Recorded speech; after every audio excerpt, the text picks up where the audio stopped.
마리 앙뚜아네트가 프랑스 왕비였던 당시 프랑스는 왕정을 폐지하고자 하는 개혁의 물결이 일렁이고 있었습니다.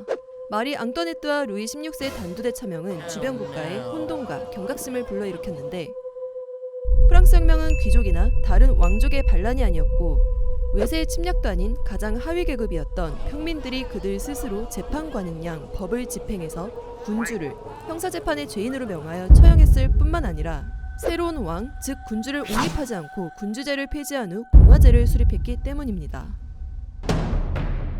이전까지는 역사상 군주가 반란으로 폐위될 경우 반란을 일으킨 대상은 귀족이거나 왕족이었고 백성들이 직접 나서서 폐위된 군주를 죽인 예는 없었습니다. 제정시절 폐위된 수많은 로마 제국의 황제들, 중국사의 걸왕, 주왕, 영국의 존왕, 한국사의 진지왕, 연산군, 광해군 등 어디까지나 귀족 또는 사대부 계층의 반란으로 폐위되었습니다. 어찌 내가 왕이 될 상인가? 영국의 경우 청교도 혁명으로 혁명 지도자였던 올리버 크로멜에 의해 잠깐 왕정이 폐지되었다가 이후 왕정이 복고되었고 미국의 독립은 왕정을 뒤엎은 게 아니라 군주 국가인 영국의 식민지 지배에서 떨어져 나가 왕이 없는 공화국을 만든 것입니다. 게다가 미국인들은 영국으로부터 식민지 독립을 원했지 영국 본토로 쳐들어가 조지 3세를 죽이지 않았지만 프랑스 민중들은 자신들의 군주를 자신들의 손으로 사형시켰고 처음으로 유럽 본토에 군주가 없는 새로운 정치 체제를 만들었습니다. 결국 루이 16세의 처형은 필연적으로 유럽 군주들의 대불 동맹과 나폴레옹 전쟁으로 이어질 수밖에 없는 운명이었습니다.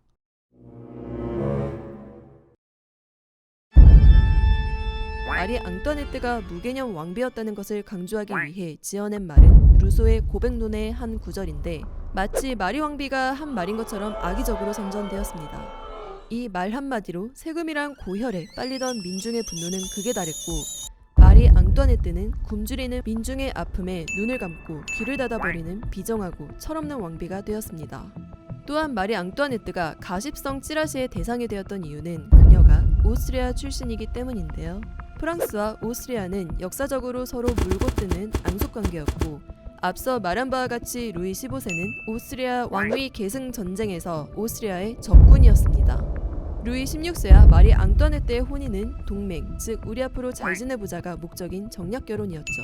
그렇기 때문에 왕정 정치를 무너뜨리고자 하는 프랑스의 혁명군 세력은 마리 앙뚜아네트에 관한 가십성 찌라시를 적극 활용하여 백성들의 분노를 모으기가 수월했습니다. 마리 앙뚜아네트는 지나치게 호화로운 생활을 하며 유흥을 즐겨 프랑스 국고를 바닥냈다고 하는데 이 또한 거짓입니다. 앙뚜아네트와 루이 16세가 사용한 왕가 예산은 역대 왕들 중에 가장 적은 예산이었습니다. 물론 그녀가 알뜰살뜰 아끼는 왕비는 아니었습니다. 왕비가 되고 사치나 도박 유흥으로 시간을 보내는 일이 많았고 파티와 야유회를 즐겼지만 이는 당시 귀족 사교계에서 당연시 되던 것으로 이러한 문화를 즐기지 않으면 교양이 없는 무식한 인간이거나 파티에 참석조차 못할 정도로 가난한 몰락귀족으로 취급하여 무시하는 경향도 있었습니다. 호이징어의 중세의 가을을 참고하면 기본적으로 중세부터 근세 초기 유럽의 귀족 사회에서는 근검절약은 미덕이 아니었으며 수입의 규모에 맞춰 적절한 지출을 조절하는 것은 소시민의 미덕이었고 귀족에게는 그 신분을 입증할 만한 과시적인 소비가 오히려 미덕이고 귀족 신분의 증거로 여겨졌습니다. 중세 후기부터 근세 초기, 즉 절대왕정기 관점에서는 왕답지 못하고 좀스러운 모습이라는 비웃음을 사기 쉬운 일이었던 것입니다. 이러한 모습은 현재 민주주의 체제에서도 의전이란 형태로 흔적이 남아 있습니다. 대통령과 같은 국가 지도자가 의식주를 비롯해 각종 행사에서 그 격에 맞는 대접을 받고 또 맞이하는 손님에게 그에 맞는 대접을 행하는 것이죠. 당대 프랑스인들은 상상할 수 있는 모든 성적인 모욕을 마리 앙뚜아네트에게 퍼부었습니다. 18세기 민중들의 야설은 귀족, 특히 왕과 왕비가 대상이었는데 주는 것 없이 미운 오스트리아 황실 출신인 마리 앙뚜아네트는 수많은 악성 창작가들로부터 세기의 주인공이 되었습니다. 마리 앙뚜아네트의 재판 당시 앙뚜아네트와 루이 16세의 아들 루이 17세의 증언은 앙뚜아네트를 죽음으로 몰고 갔습니다. 루이 17세가 프랑스 혁명 세력에 의해 거짓된 증언을 하게 된 배경에는 여러 가지 설이 있으나 역사에 기록된 사실을 살펴보면 루이 17세는 줄곧 탕플 감옥에 수감되어 있었고 열악한 식사와 지저분한 감옥 속의 환경으로 인해 늘 병에 시달렸다가 나중에는 고열에 의한 의식불명 상태에 빠졌으며 루이 17세의 사후 루이의 시신을 검사한 검시관 필립 장 플루탕은 루이가 영양실조로 뼈만 남아있을 정도로 앙상하게 야유었고 몸에 채찍으로 맞은 상처 자국이 많이 있어서 놀랐다. 가슴, 등, 팔, 다리가 상처 투성이었다고 기록했습니다.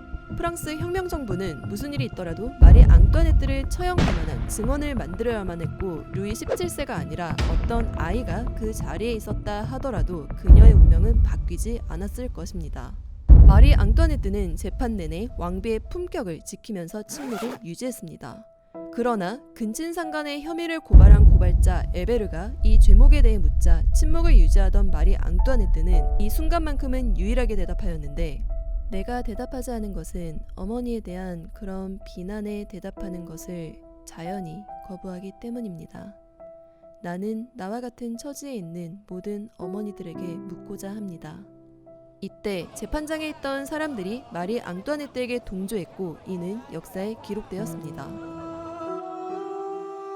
우리는 흔히 역사는 승자에 의해 기록된다고 합니다.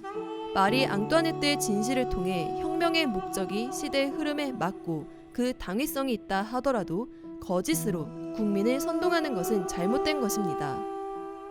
당신의 역사는 누구에 의해 쓰여지고 있습니까?